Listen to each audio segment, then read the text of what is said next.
Hi, everybody. We're going to keep going with A Night Divided. Chapter 44. Mama stood at the door, wedging a foot behind it to prevent them from pushing past her. It was a nice idea, though I knew it'd do little good if they wanted to get inside. How can I help you? Her tone was just as it ought to have been, polite, firm, and innocent. We just got word that your son Fritz has failed to report for military service today. I tilted my head, curious about why they came before the day was over. Surely other boys had also failed to report in. Why did they take all this trouble to check on Fritz? Then I answered my own question. Fritz's file. The GDR already considered Fritz a potential enemy to the state. Above nearly anyone else, they would make sure Fritz was in their custody. He still intends to go, Mama said. In fact, my daughter and I were going to join him on his way very soon. Where is he? The officer asked. Perhaps we can bring him to meet you. Mama hesitated. I could see her mind working for the exact words that might technically allow her to avoid telling a lie. I rarely went to so much effort. He can't be far away right now. His things are here, so I'll know we'll see him soon. Oh, Mama was supposed to say that. He can't be far away right now. His things are here, so I'll know we'll see him soon.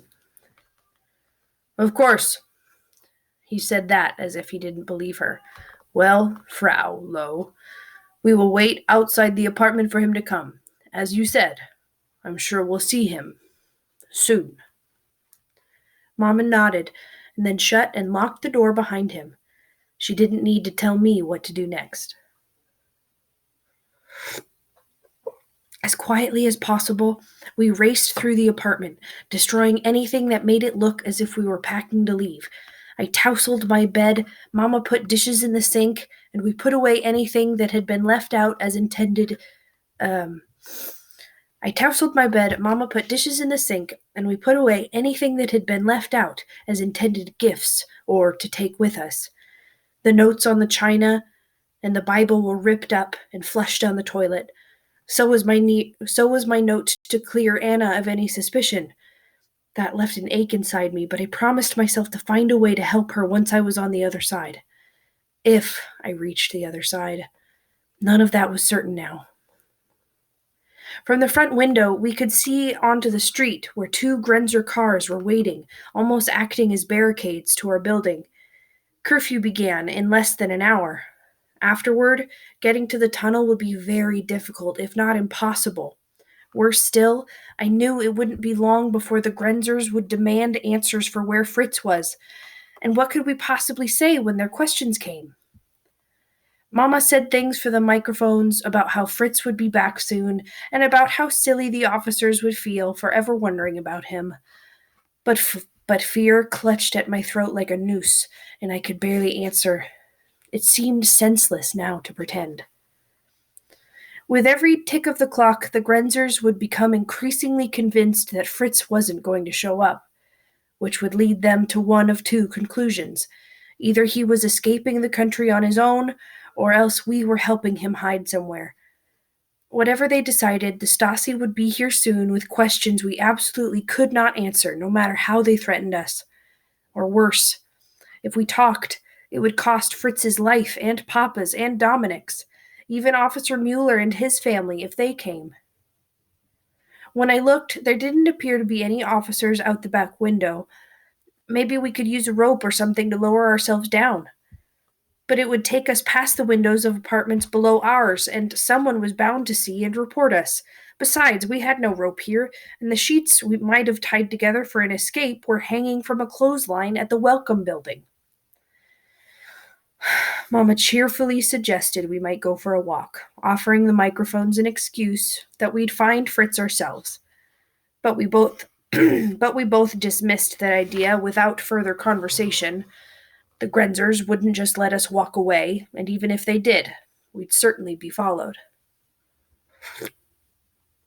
One more thought came to my mind. Something so awful it made my toes curl inside my shoes.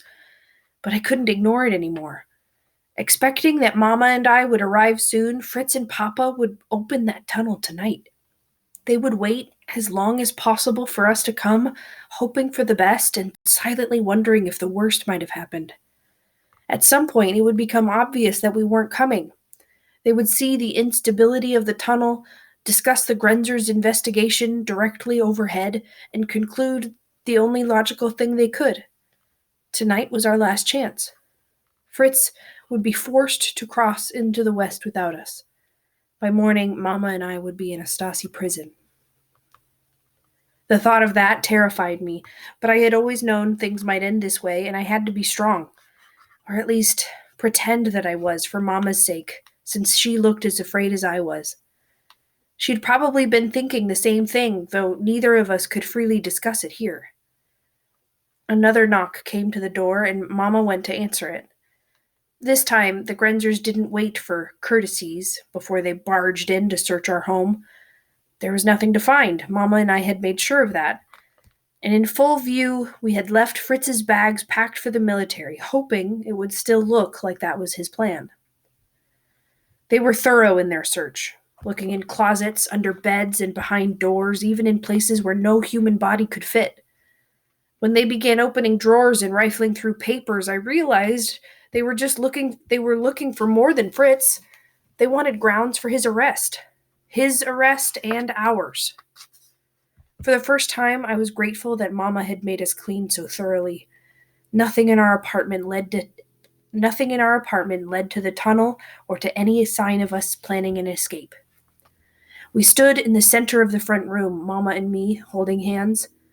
My clutch on her was fierce, but she whispered that we must remain calm.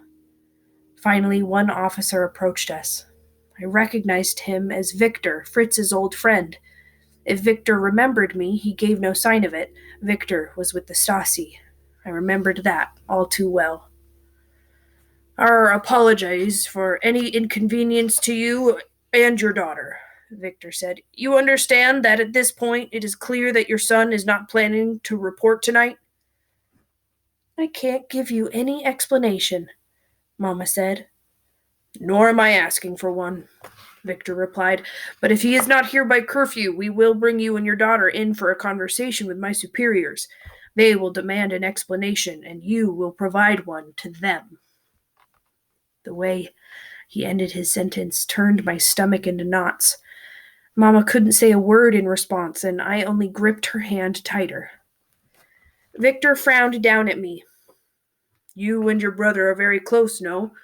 Where do you think he is? I shrugged lamely. From his expression, he obviously knew that I was holding something back, something big, but he wasn't authorized to pry those secrets from me. That was for the interrogators to do. And they would pry or dig or tear those secrets from me, using methods I couldn't begin to think about without feeling sick. I wouldn't pretend to be strong enough to resist them. I only hoped I could hold out long enough for Fritz to get away.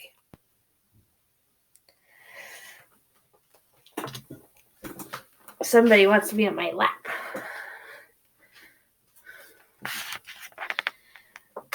Uh-oh, too much things happening.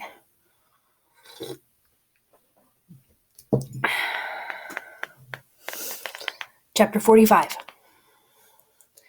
Once they had determined that Fritz wasn't here, the other officers said they would conduct a search of every apartment in this building, in case Fritz had gone into one of the others to hide. Victor was ordered to wait here with us. Mama released my hand and casually went into the kitchen to prepare some tea. Why would she care about that? Mama released my hand and casually went into the kitchen to prepare some tea. Why would she care about that with everything else happening? I couldn't even think straight, and she wanted a cup of tea? But my mother surprised me again, because when the tea was ready, she offered it to Victor. Thank you, Frau Lowe, but no, he said. Mama insisted. You must be thirsty from such a long evening, and it's my family's fault that you've been so inconvenienced. It's only some tea. I'd known for a long time that when my mother wanted her way, it was impossible to refuse her. Now, Victor understood that too. After she held out the tea long enough, he slung his rifle over his shoulder, then took the teacup. As if this had suddenly become a social visit, Mamma sat down on our couch and patted the cushion for me. She gestured for Victor to sit as well, but he would not. It didn't seem to matter to her.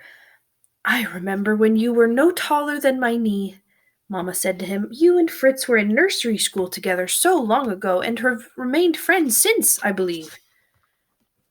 We were friends as children, yes, Victor said stiffly.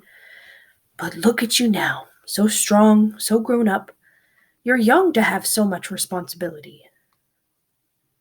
I'm just a junior officer, Victor said, but perhaps in time I will earn my way up. I'm sure you will. Mamma stood again. But part of becoming a man is knowing what's important in life. Would you agree? Victor stiffened his spine. I know what's important. Your son would do well to learn the same things. Absolutely.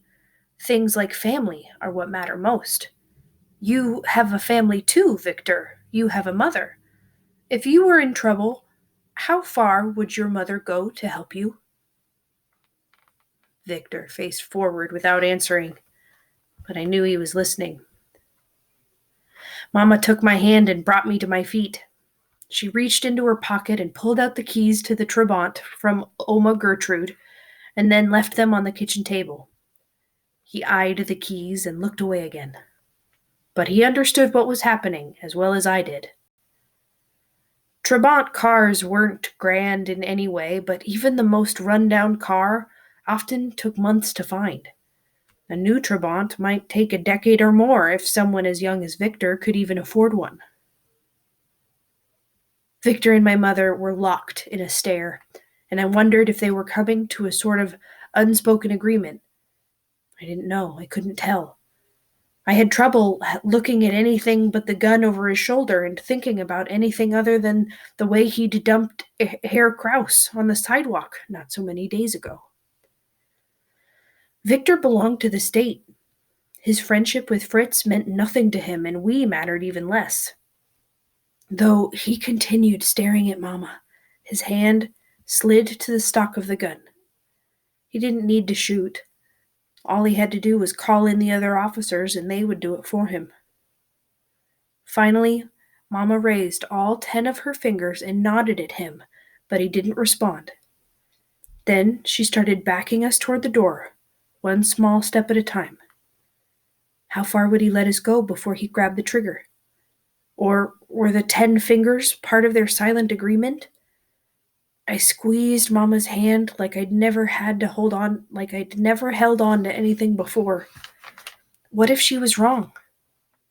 Finally, Victor stole a glance at the Trabant keys, and then I knew we had him. Bribery was a form of currency in the GDR, and we finally had something valuable enough to offer. He looked forward again and said, I hear a sound in the back room. Don't either of you go anywhere while I check it out. He grabbed the keys and then started to walk toward Fritz's room. As soon as he was gone, Mama opened our door. There was a back exit in case of fire, and Mama and I took that way down as silently as the metal stairs would allow. To me, our footsteps sounded like booming echoes, forcing both of us to our tiptoes to dull the noise. I didn't dare ask Mama about her 10 fingers, not even in a whisper. If it was a signal for time, was that 10 minutes, or did we only have 10 seconds? I didn't know and only hurried faster. Once we reached the main floor, we inched the back door open, leading us into a dark alley so quiet that it sent shivers up my spine. I expected someone to be waiting here, Mama whispered. Which made me wonder what her plan had been if there was.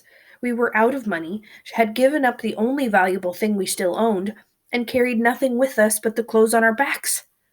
I only answered, There aren't enough officers for every exit. This is God's hand at work helping us, Mama said, clutching my hand to leave. Say a prayer of thanks as we walk. I intended to obey her, but only after we were safe, and that wasn't yet. We were barely out of the alley when whistles blew from inside our building. Our absence had been discovered.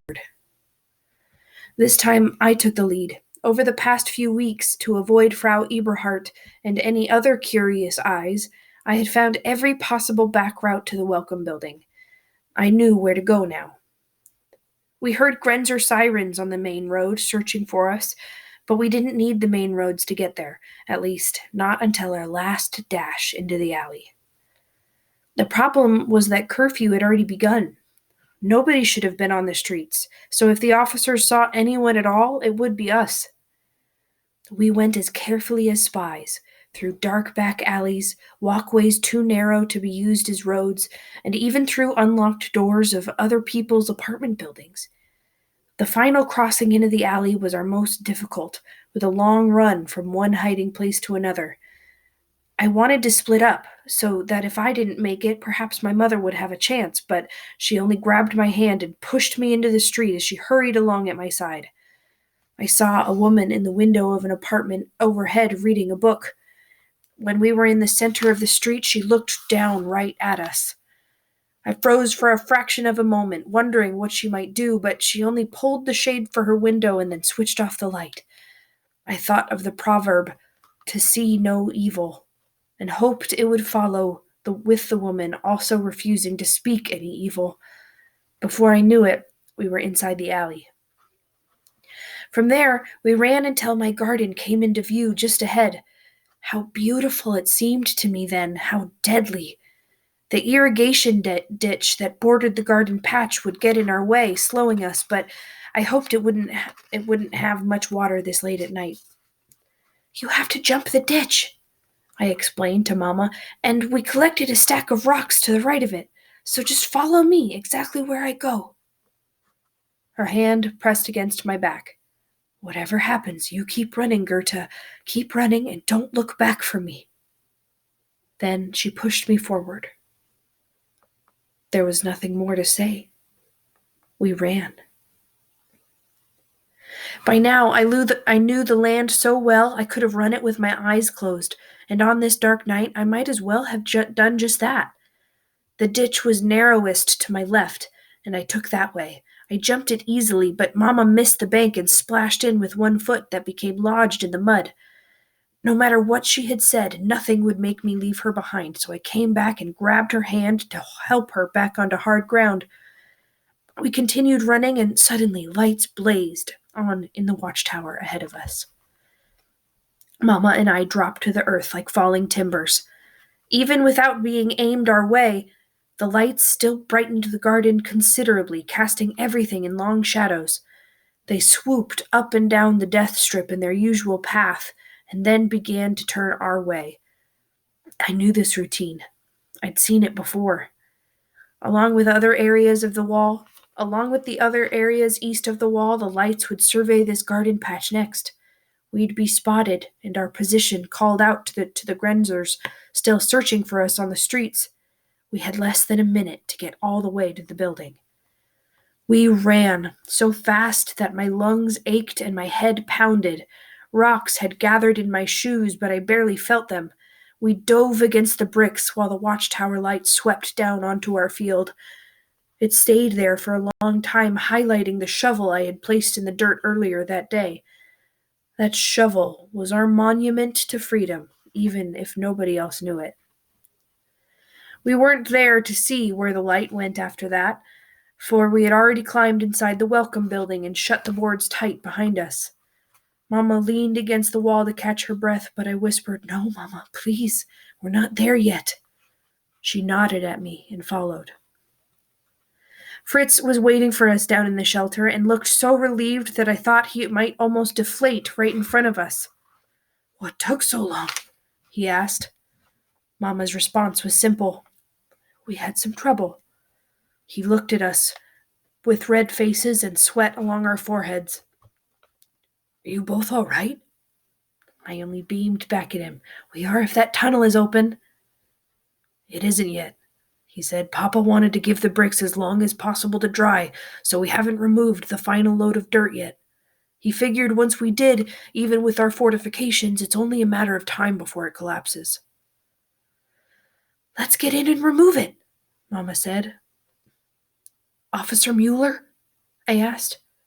He's already in the tunnel with his wife and baby. He said when his wife heard about the plan, she insisted they go.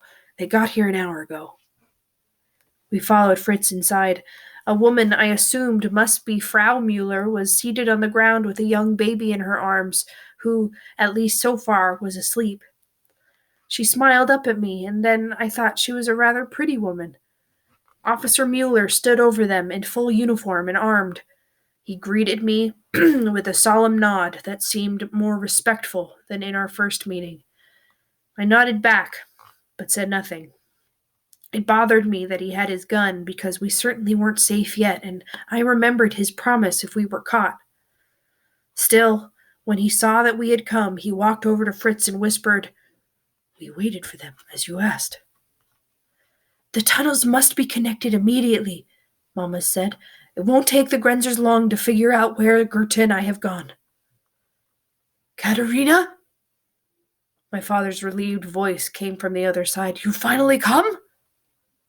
"We're here," she said, "though I wouldn't have made it without Gerda's help." "I expected nothing less from my daughter," Papa said. "Let's open the tunnel, but dig carefully. I don't like the cracks I'm seeing on this side." "I bought you some time," Officer Mueller said. "My last call into the Central Command tonight was to tell them that I checked this area out and nobody was here. But it won't work for long. When they can't find you on the streets, the senior officers will bring out their dogs who will follow your trail here." "If only we had some rain," Mama said. That would erase our trail and mask any noise of us clearing this barrier." "Or it could make the ground so wet that we flood," Fritz reminded her. "Enough talk," I said. "Let's dig."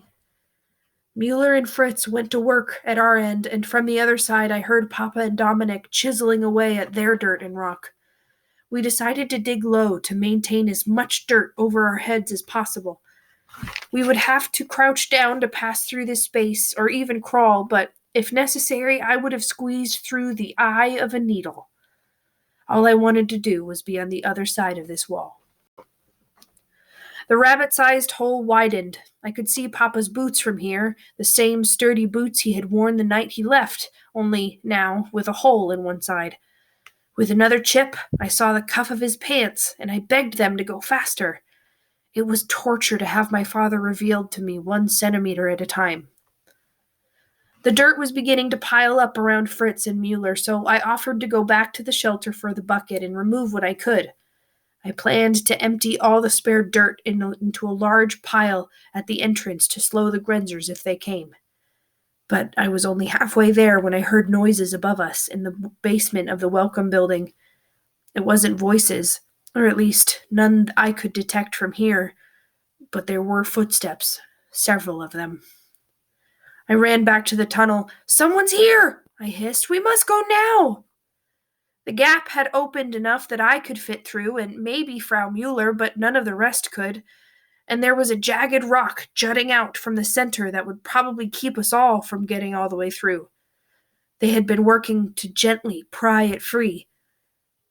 There was no time left to be gentle. It had to be now.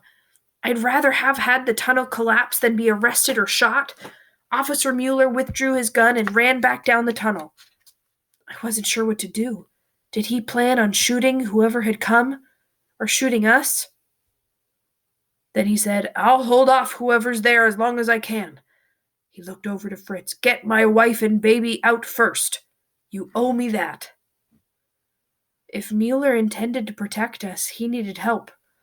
With everyone else busy, I grabbed a couple of rocks from the tunnel floor. If someone got past Mueller, I could throw hard enough to slow him down until the others escaped.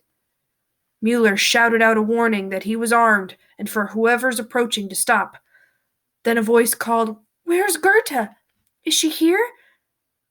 That was Anna. I dropped the rocks and ran past Mueller to the mouth of the tunnel. "Lower your gun," I hissed at him. Don't shoot! Anna was waiting in the shelter with her mother while her father finished climbing down the ladder. Seeing my curiosity, she only shrugged and said, You asked me to figure out why Peter wanted to leave. Well, we did. My mother appeared right behind me. And we're glad to have your family here. Anna's father nodded at us in return, but then said, Then let's go now. I'm afraid we were noticed being out after curfew and may have put some officers on our trail. They're not far behind us. Flashlights were already showing in the garden patch. It wouldn't take the Grenzers long to follow us inside. They were coming. Chapter 46. Once we were close enough to see him, Fritz motioned that the gap was open and to hurry. Women and children were to go through first, which was fine by me, but Anna didn't seem to be adjusting as well to the closed-in tunnel. I took her clammy hand and half dragged her to the very end, then whispered that everything would be all right, even if I wasn't convinced of that yet. Frau Mueller was there too, and Fritz told her to lie on her stomach and crawl through the low opening. She thrust her baby into my arms while she went through. I hadn't expected that and took her child somewhat clumsily. The baby reacted to the awkward change of position and began fussing in my arms. I bounced him and tried to coo at him, but he must have sensed my own anxiety and started crying louder. Stop him, Fritz hissed. But I didn't know how. I was certain that somehow this baby could sense the panic inside me, and so everything I tried only made him more upset. Then, without even asking, Anna took the baby from me and cradled him in her arms as comfortably as her own mother had. He instantly quieted down until Frau Mueller said she was through, and then Anna crouched down to pass the baby through the opening into her hands. Anna had saved the moment, but just as important, the baby had forced her to gather her own courage enough to go through the gap, an opening so small that it didn't look like it should be able to accommodate her body, much less any of the rest of us. Fritz told Mama to go next, and Anna's mother would be next after that. I got in place for my turn and watched my mother easily slide through the gap. I heard her brief reunion with my father and could only imagine what it must have taken for her to push away from him as he begged her to keep running to the end. Anna's mother went next, but she was too close to one edge and got stuck. She panicked and began squirming and kicking, trying to roll over onto her back. In the process, she kicked out and her foot struck the wall of dirt. Instantly, a large chunk crashed down on her upper legs. She gave a cry, though I didn't think she was seriously hurt. Give me your hands, my father said. Just like that, Anna's mother was pulled through. I don't like this, Fritz said, feeling the wall above the collapsed chunk. This whole thing is going to come down. Hurry, Goethe, it's your turn now. I went down to my stomach and put my cheek against the cold ground. With my hands in front of me, I clawed at the dirt, wiggling forward like a worm or a snake. Dirt crumbled down onto my back, more of it than I liked. Fritz was right. This wall was going to come down, and maybe the rest of the tunnel with it. Papa grabbed my hands when I was halfway through and yanked me forward just as he had done for Anna's mother. Once on the other side, I was immediately caught in my father's tear-stained embrace. Even through the dirt and sweat, he smelled to me just as he had when I was young. Over the last 4 years, I had tried so many times to recreate in my mind that combination of strong cheese and stronger coffee, just to hold on to his memory, but now everything about him rushed back at me, as if we had never been separated at all. It was too dark to see much of his face, but I did see a tender smile in the whites of his eyes when he said, Run, Goethe, go. But I wouldn't leave without Fritz, not after everything he and I had been through together. Anna's father came through next and needed no urging to run past us toward his family. Then a voice far from the eastern end shouted, Whoever is in this tunnel, you are ordered to stop. I didn't need to see them. I already knew the Grenzers were here. Shots fired into the tunnel, their echo so loud that even from this end it rang in my ears. Officer Mueller came through after that, and when his eyes met mine, I wanted to hurt him. Why had he come through next? Where was Fritz? I nearly screamed with terror. I fell to my knees to slide back to the other side of the gap. If he was injured, I could still drag him through, and if he was worse than injured, I couldn't even think about that. Papa grabbed my arms and pulled me back to my feet. I started to protest, but he wrapped his arms around me, put a hand over my mouth, and hushed me. "They know Fritz is there," he whispered. "They don't have to know you're here, too." He tried to make me run again, but I wormed free and went back to my knees. Where was Fritz? Then I saw his head poke through. He was alive, but wasn't wiggling through as quickly as he should have. Working together, Papa and Officer Mueller pulled him through. "I'm shot," he said through clenched teeth. "A bullet caught my leg." Papa helped him to his feet, then motioned for me to come over. "Get him out of this tunnel," Papa said. Bear up his weight." "I will." I wasn't sure how, but I would get him out. Fritz wrapped one arm around me and used the other to brace himself through the tunnel.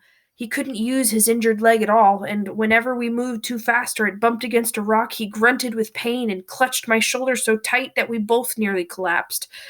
Still, we kept going forward. I had the strength to support him, but not the height, and he had to lean over too far. Papa would have done better. Where was he? What about Mueller? What were they waiting for? After several meters, more gunfire echoed in the tunnel. With a strange cracking sound, the bridge between our two tunnels collapsed. That's what Papa was doing then. Shots still rang, but they wouldn't pass through the dirt. The Grenzers were trapped behind us, but a lot of tunnel remained ahead. In the dim light, I could see where Papa had put in supports to hold up the dirt roof, but they weren't as strong as Fritz's bricks, and dirt rained down on us, some of it in large chunks that signaled a bigger collapse was coming. Suddenly, several meters ahead, shovels pounded in the ground. Their crunch and plunking sounds were all too familiar to me now. Maybe we'd left officers behind in the tunnel, but more of them were in the death strip directly above us. The layers of dirt to the surface weren't nearly thick enough to hold them out for long. I wondered where the outer wall was, when we would pass beneath it. Wherever it was, I knew we hadn't crossed it yet, not with the length of the tunnel still remaining. "Ha!" Fritz's leg bumped into some protruding rock, and his hand pinched my shoulder so tight that I wanted to cry out too. "I'm sorry," I mumbled. "I'm slowing you down." Fritz leaned heavier on me and swayed as if he was dizzy. "Leave me here." "That's the dumbest idea you've ever had," I told him. "Stay with me, Fritz. We're going to make it." Then Papa and Officer Mueller ran up behind us. Papa picked up Fritz in his arms, drawing strength I never imagined he had to run with a body nearly as large as his own, and Mueller grabbed my hand to pull me along with him. I yanked it free and dug my feet into the ground. Maybe he was on our side, but just barely. My family had taken all the risks to get us this far, while he had stayed in the safe zone just in case things turned bad. I didn't want his help now and certainly didn't need it.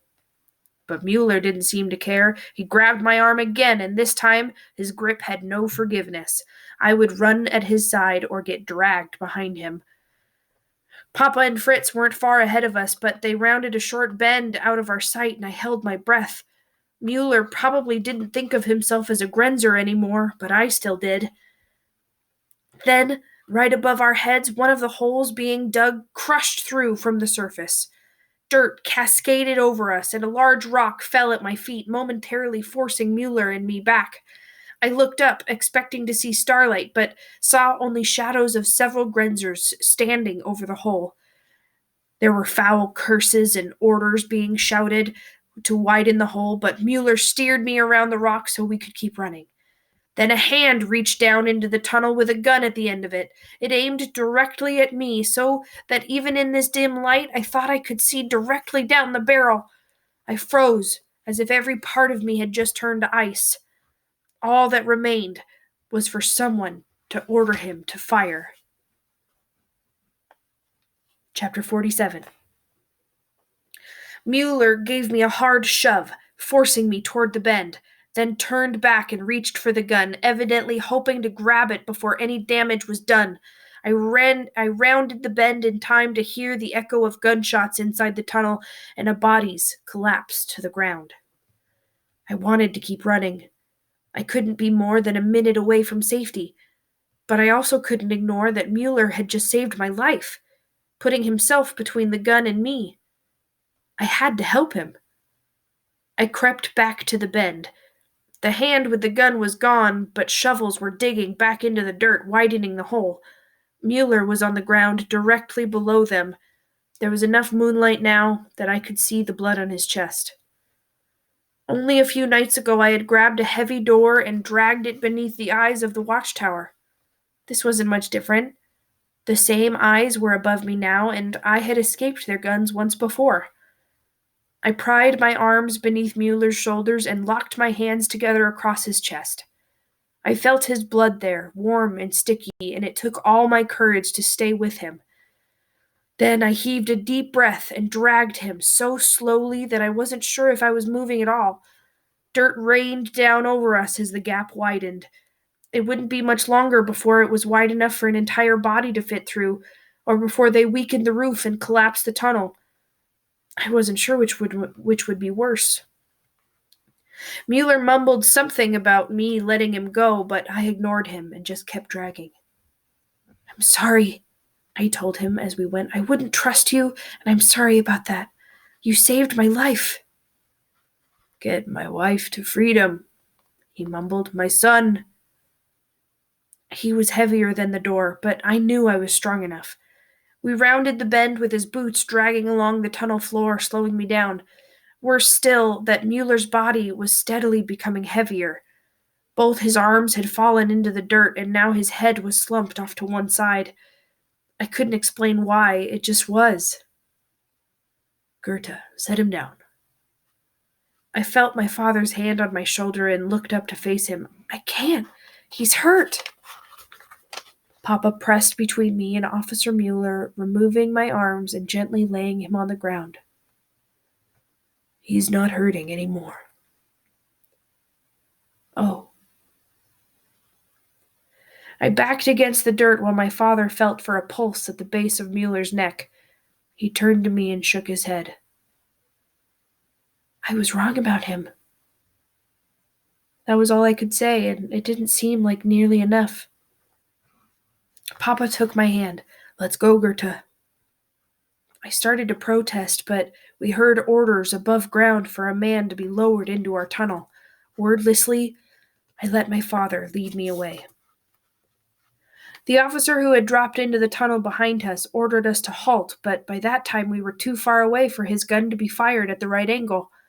And then, suddenly, he stopped calling for us, and I knew why. Just ahead of us in the dirt, Papa had stuck the striped flag of West Germany as a place marker. After 3 more steps, we passed beneath the Berlin Wall. We might not be out of the tunnel, but we were in the West. We were in the West. I could scarcely believe it. I felt like I was moving in a dream, one I hoped would never end. Only a few meters ahead, I saw the end of the tunnel.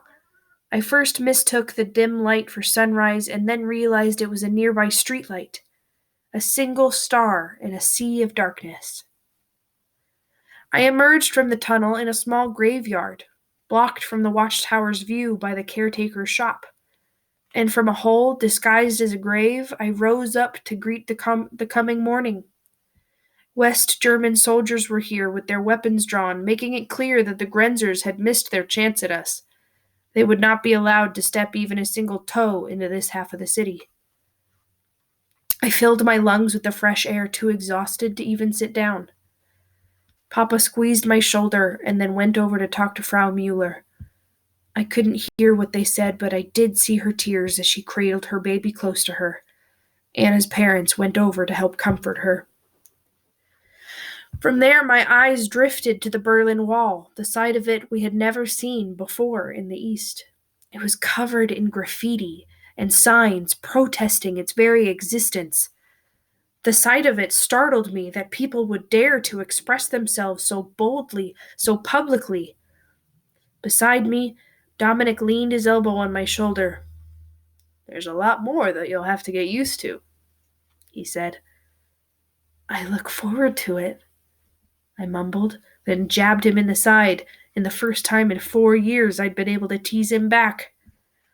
Mama hugged me, and then we all walked over to Fritz, who was being cared for by one of the West German officers. The smile on his face was so wide that nobody would have suspected the injury to his leg. "You did the impossible," Mama said, cradling each of our faces with her hands one at a time. "I could only sit back and hope, but you 3 children made it happen." I hugged Anna next. "I can't believe you came," I said to her. "You made me think about Peter, about what he would want us to do." Then her smile fell. "But I'm sorry about one thing. I promised you that I wouldn't tell anyone about the tunnel until tomorrow.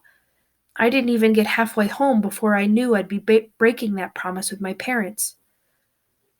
I only hugged her even tighter. "You can break those kinds of promises to me anytime you want."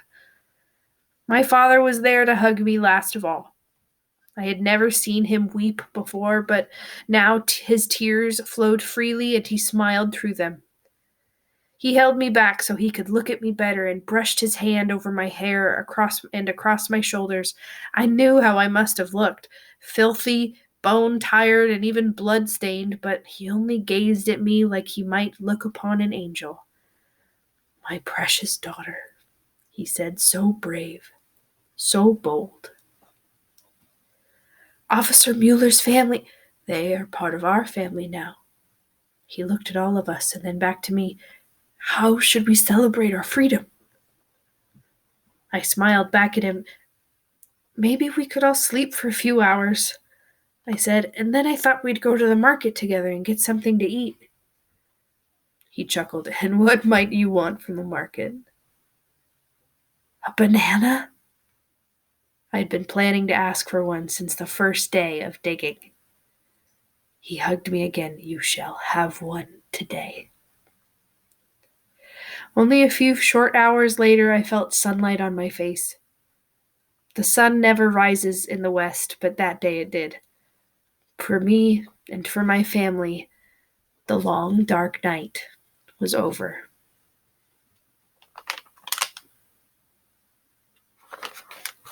The end. Wow. That was amazing. I hope you enjoyed it.